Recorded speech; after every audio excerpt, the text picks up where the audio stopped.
जननीं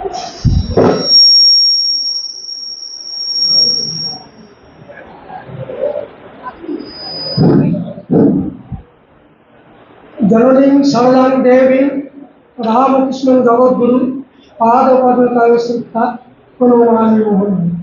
ठाकुर महास्वामी चरण प्रणाम, परम पूज्य श्री पुण्यलोकानंद महाराज जी प्रणाम, बंधुवर डॉक्टर सोमनाथ भट्टाचार्य के আমার প্রণাম এবং শ্রদ্ধেয় রঞ্জিত বাবু আছেন ওনাকেও প্রণাম। সাধারণ যারা ভক্তবৃন্দ আছেন সকলকে প্রণাম জানিয়ে একটি কাল্পনিক সাক্ষাৎকার আধুনিক সাংবাদিক ঠাকুর শ্রীরামকৃষ্ণকে কয়েকটি প্রশ্ন করছেন, ঠাকুর শ্রীরামকৃষ্ণ তার উত্তর দিচ্ছেন। এটি স্বামী চৈতন্যের খুব মজার মজার অনেক লেখা গল্পগুলো। আর ধারণকে শ্রীরামকৃষ্ণের শেষ পরিচ্ছদে এই সাক্ষাৎকারটি উনি নিয়েছেন। সাংবাদিক বলছেন, আচ্ছা এখানে সাংবাদিক 17টি প্রশ্ন করেছেন এবং ঠাকুর উত্তর দিয়েছেন, কিন্তু সব প্রশ্নের উত্তর এখানে আলোচনা করা সম্ভব নয়, অনেক সময় ব্যয় হবে। সেই জন্য বেছে বেছে 5-7টি প্রশ্নের উত্তর এখানে ঠাকুরটি দিয়েছেন, সেটা আমরা দেখব। সাংবাদিক বলছে, মহাশয় আপনি একজন বিশ্ববিখ্যাত ব্যক্তি, আমাদের পত্রিকাতে আপনার 175তম জন্মতিথি উপলক্ষে একটি সাক্ষাৎকার ছাপানোর ইচ্ছা জেগেছে, তাই আপনাকে কয়েকটা প্রশ্ন করব। আমাদের পাঠকরা আপনার মুখ থেকে সরাসরি পরিচয়টা পেলে খুশি হবেন।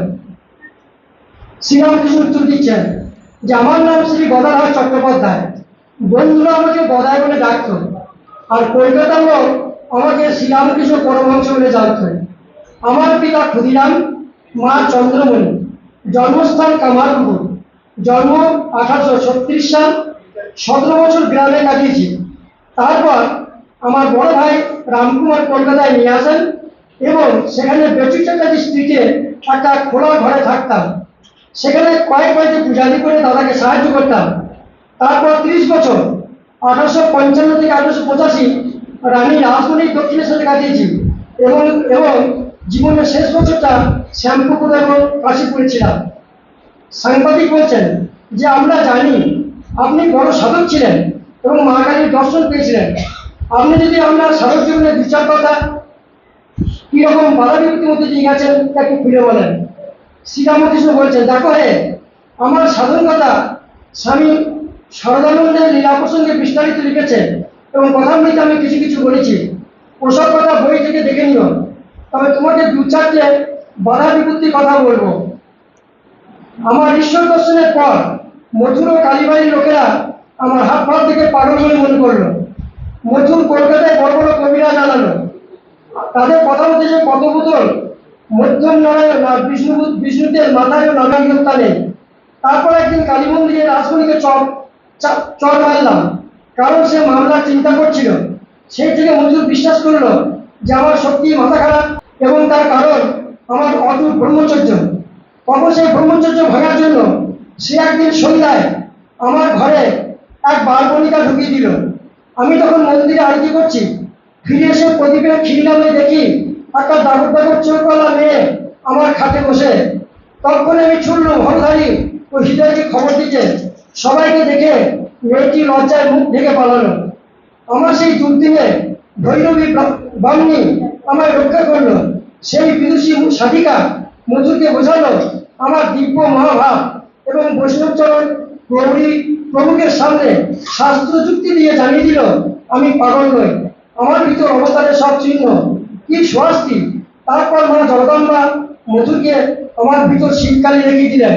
সেই থেকে মধুর 14 বছর প্রাণ ঢেলে সেবা করলেন। সাংবাদিক প্রশ্ন করছেন যে আপনার বাবা মারা যান অল্প বয়সে, মা ও ভাইরা কি আপনার সাধারণ জীবনে কোনো সহায়তা করেছেন? শ্রীরামকৃষ্ণ উত্তর দিচ্ছেন, বলে না, তাদের কাছে আমি বিশেষ কোনো সাহায্য পাইনি। আমার বড় ভাই আমার চেয়ে 31 বছরের বড়, মেজ ভাই 10 বছরের বড় ছিলেন। এরা আমাকে খুবই স্নেহ করতেন এবং লেখাপড়া শেখানোর চেষ্টা করেছিলেন। শেষে আমার মা ও মেজদা আমার উদাসী ভাব কাটানোর জন্য উঠে পেরে লেগে বিয়ে দেন। তারা ভেবেছিলেন যে ঘাড়ে একটা মেয়ে চাপিয়ে দিলে আমি অন্যদের মতো ছাপো চাকরি হয়ে যাব। তারা 300 টাকা ধার করে জয়রামবাটি রাম মুখুজ্জে 5-6 বছরের মেয়ে সারদার সঙ্গে বিয়ে দিলেন। সাংবাদিক বলছেন, আপনি তো কামিনী কাঞ্চন তাই পরমহংস, তবুও আপনার বিবাহিত জীবন সম্বন্ধে আমাদের জানতে খুব ইচ্ছা করে। ঠাকুর বলছেন, আমি কেন বিয়ে করেছিলাম শরৎ লীলা প্রসঙ্গে 3য় খণ্ডের 4র্থ অধ্যায়ে বিস্তারিত লিখেছে। তোমার পাথরে যেন ওটা দেখে নেয়। যা হোক, রাম, কৃষ্ণ, বুদ্ধ প্রমুখ অবেদরা বিবাহিত ছিলেন এবং তাদের সন্তানাদি ছিল। বিবাহিত জীবনে দৈনিক সম্বন্ধে অতীত কিভাবে হওয়া যায় সেটা দেখানোর জন্য আমি বিয়ে করেছিলাম। আর আমি যদি বিয়ে না করে বৈরাগ্যের উপদেশ দিতাম, লোকে বলতো যে উনি তো সন্ন্যাসী, তাই ওই রকম বলছেন। বিবাহের 5 বছর পরে তোতাপুরীর কাছ থেকে সন্ন্যাস নিলাম এবং নানাবিধ সাধনায় ডুবে গেলাম। সত্যি বলতে কি, স্ত্রী ভাগ্য আমার ভালো। তোমরা দেখে থাকবে, অনেক পুরুষ নিজ স্ত্রীর প্রশংসা করার কালে মুখ দিয়ে লাল পড়ে। আমার বাবু ওসব ছিল না। সারদার বয়স অল্প ছিল, গায়ের মেয়ে, সোজা, সরল, লাজুক, কর্মঠ, ভদ্র ও বুদ্ধিমতী। ভাগ্যি শহরে মেয়ে বিয়ে করেনি, যারা বেশিরভাগ গয়না, শাড়ি, গাড়ি ও বাড়ির জন্য ঘেন ঘেন করে। সারদা আমার কাছে কোনোদিন কিছু দাবি করেনি। শুধু তাই নয়, বারণ হয়ে আমাকে একটা চিঠি পর্যন্ত লাগেনি। তখনকার দিনে বধূরা স্বামীকে একবারে চিঠি লিখত, শ্রীচরণ প্রয়াসী, সারা দিবানিশি, দর্শন পিয়াসী দাসী। আর স্বামী আর আর স্বামী লিখত স্ত্রীকে, প্রেমাধিকা, সধর্ম প্রতিপালিকা, শ্রীমতী মালতী মন্দিরী দেবী, সাবিত্রী, ধর্মশ্রী কেশু। সেদিন চলে গিয়েছে। এখন তো স্বামী স্ত্রী ভাব বিনিময় মোবাইল ফোনে বা ইমেলে, honey, yes, my dear, I love you, I miss you, এরকম কত মধুমাখা কথা শোনা যায়। আজকাল তো স্বামী স্ত্রী পরস্পরের নাম ধরে রাখে। আমার স্ত্রী আমার চেয়ে 18-19 বছরের ছোট, তবুও আমি তাকে এত সম্মান করতাম যে কখনো তার নাম ধরে ডাকিনি। বলতাম, কই গো, ওগো, রামলালের খুড়ি। আমাকে সংসার বিরাগী রেখে আমার শাশুড়ি নাতিপুতির জন্য হাউকাজ করতেন। সব দেশের বুড়িগুলোর সবারই ওই রকম। নাতিপুতির মুখ না দিলে তাদের মন ভরে না। একদিন তার খেদুরটি শুনে বললাম, শাশুড়ি ঠাকুর, আপনি দুঃখ করবেন না, আপনার মেয়ের এত ছেলে মেয়ে হবে, শেষে দেখবেন মা তাকে জ্বালায় আবার অস্থির হয়ে উঠবে। সাংবাদিক বলছেন যে 175 বছর ঘটেছে জন্য আপনি কি এখন কি পরিবর্তন দেখছেন? শ্রীরামকৃষ্ণ বলছে, দেখো, মায়ার জগৎ সদাই পরিবর্তনশীল, একমাত্র ঈশ্বরের কোনো পরিবর্তন হয় না। এই কামারপুকুর আমার জন্মভূমি। এখন দেখছি একজন গাইড ছাড়া আমার জন্মস্থানের 10টুকু স্থানগুলি চিনতে পারবে না। এই কামারপুরকে এখন উপবাংলার পল্লীরানী না বললে উপ শহর সম্রাট বলতে হবে। এই দেখো, ইলেকট্রিকের জলসানের আলো, সিনেমা, ঘর ঘরে টিভি, রেস্টুরেন্ট, মনোহারি দোকান, স্কুল, কলেজ, পাকা রাস্তা, গাড়ি, বাস। রামকৃষ্ণ মিশন আমাদের পৈতৃক ঘর তিনখানি ও আমার পোতা আমগাছটা রেখে সব পাল্টে দিয়েছে। আমার জন্মস্থান ঢেকিবাড়ির উপর পাঁচিলের মন্দির, রঘুবীরের ঘরের চালা সরিয়ে পাকা মন্দির হয়েছে। পাইনদের মন্দির নষ্ট হয়ে গিয়েছে। লাহাদের পাঠশালা কোনো মতো দাঁড়িয়ে আছে। 2-1টা জিলিপির দোকান এখনো আছে। তুমি পরিবর্তনের কথা বলছো? আমার মনে পড়ে প্রথম যখন বড় ভাইয়ের সঙ্গে পায়ে হেঁটে তেলবেলোর পথে কলকাতায় যায়, তখন 4টি নদী, দ্বারকেশ্বর, মুন্ডেশ্বরী, দামোদর ও গঙ্গা পেরোতে হতো। যেতে লাগতো 3-4 দিন, চটিতে রাত কাটাতাম। এখন তো সুন্দর সুন্দর সেতু হয়ে গেছে। যাত্রীরা দিব্যি কলকাতায় ব্রেকফাস্ট খেয়ে 2-3 ঘন্টার মধ্যে মোটর গাড়িতে কামারপুকুরে পৌঁছে প্রসাদ পায়। গেস্ট হাউসে সুন্দর থাকার ব্যবস্থা, খানা পিনার এখন কত পাহাড়। আর দেখো, প্রকৃতির পরিহাস, দেড় গ্রামের জমিদার আমার বাবাকে মিথ্যা সাক্ষী না দেওয়ায় ভিটে ছাড়া করেছিল। তার বাড়ি এখন ধ্বংসস্তূপ। আর আমার বাপের ভিটের উপর আমার সুন্দর মন্দির হয়েছে। সত্যিই জয় হয়। 1855 সালে সাংবাদিক বলছে যে 1855 সালে দক্ষিণেশ্বরে মন্দির প্রতিষ্ঠার সময় আপনি উপস্থিত ছিলেন। এখন সেখানে কি পরিবর্তন দেখছেন? শ্রীরামকৃষ্ণ বলছেন, মা কালীর মূর্তি ও মন্দির চত্বর ঠিকই আছে, তবে 150 বছরের পুরনো মন্দির একটু ক্ষয় হতে বাধ্য। রাসমণির বংশধররা মেরামতি চালিয়ে যাচ্ছে। আমার ঘরখানাতে লাল সিমেন্টের বদলে মোজাইক বসিয়েছে। কৃষ্ণের ভঙ্গ পা আমি মেরামত করে বেদিতে বসেছিলাম, কিন্তু 1930 সালে ওই মূর্তি কৃষ্ণ মন্দিরের পাশে ঘরে বসিয়ে বেদিতে নতুন মূর্তি বসানো হয়েছে। নহবতে বাজনা বাজনা উত্তরে নবমতে দেখলাম সারদার এক প্রস্তর মূর্তি বসানো হয়েছে এবং আমার ঘরে আর নবমতের মাঝে রানী রাসমণি মন্দির রয়েছে। আমার ঘরে সাধন কুটিরের জায়গায় পাকা ঘর রয়েছে। পঞ্চবটী সেই পুরানো বটগাছটা, পঞ্চমন্ডি সেই বেলগাছটা আর নেই। ওরা আমার কত সাধনের সাক্ষী ছিল। কালে গতিত কেউ উঠতে পারবে না। গ্রাম দক্ষিণেশ্বর এখন কলকাতার নগরীর অন্তর্গত। গঙ্গার উপর দুটি ব্রিজ হয়েছে। ঝাউতলার কাছে একটা নতুন বাড়ি হয়েছে। ওই মহিন্দার মাস্টারের কথা নিতে পাবে আমার সময়কার দক্ষিণেশ্বর কালীবাড়ির প্রকৃত ছবি। সাংবাদিক বলছে দক্ষিণেশ্বরটা সত্যি অপূর্ব জায়গা। আপনি 30 বছর ওখানে কাটালেন, এখন ওটা মহাতীর্থ, বহু লোক যায়। শ্রীরামকৃষ্ণ সত্যি বলছি, দক্ষিণেশ্বরের উপর আমার অত্যন্ত ভালোবাসা ছিল ও থাকবে। ওটা যে আমার সাধন ভূমি ও লীলাভূমি। আমি একবার দক্ষিণেশ্বরের মায়াঘাটে চলে যেতে চেয়েছিলাম, কিন্তু মজুর যেতে দিল না। বললুম তুমি যতদিন থাকবে ততদিন থাকবো। মজুর বলল সে কি বাবা, আমার স্ত্রী জগদম্বা তোমাকে ভালোবাসে। বললুম বেশ, সে যতদিন জীবিত থাকবে আমি থাকবো।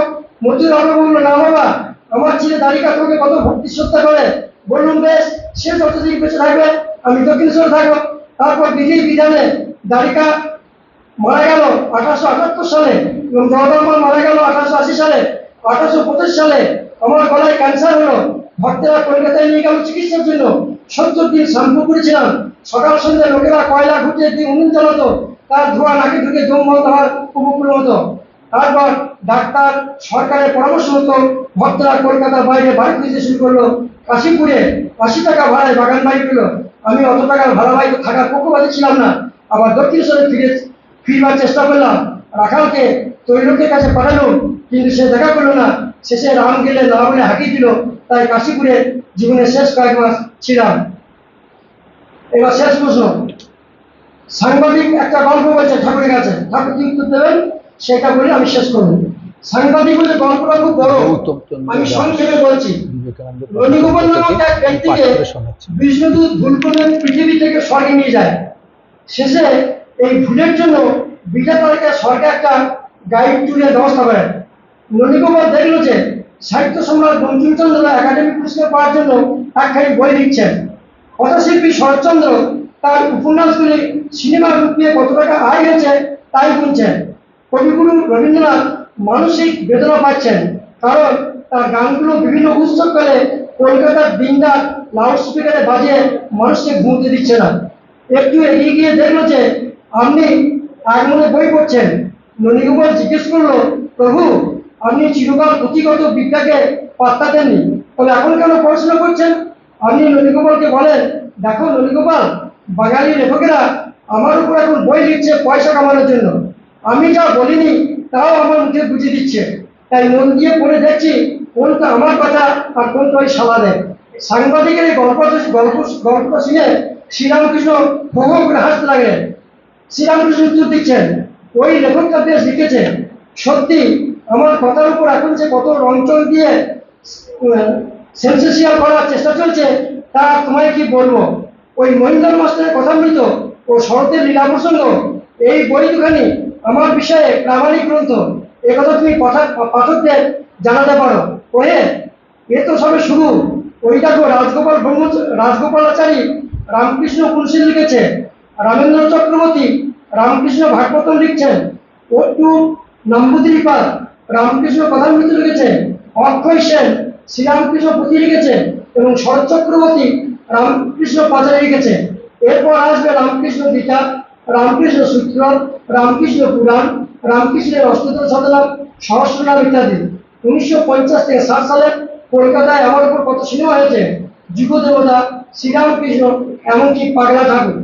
এই তো সবে 175 বছর হচ্ছে, আরো 200 বছর অপেক্ষা করো।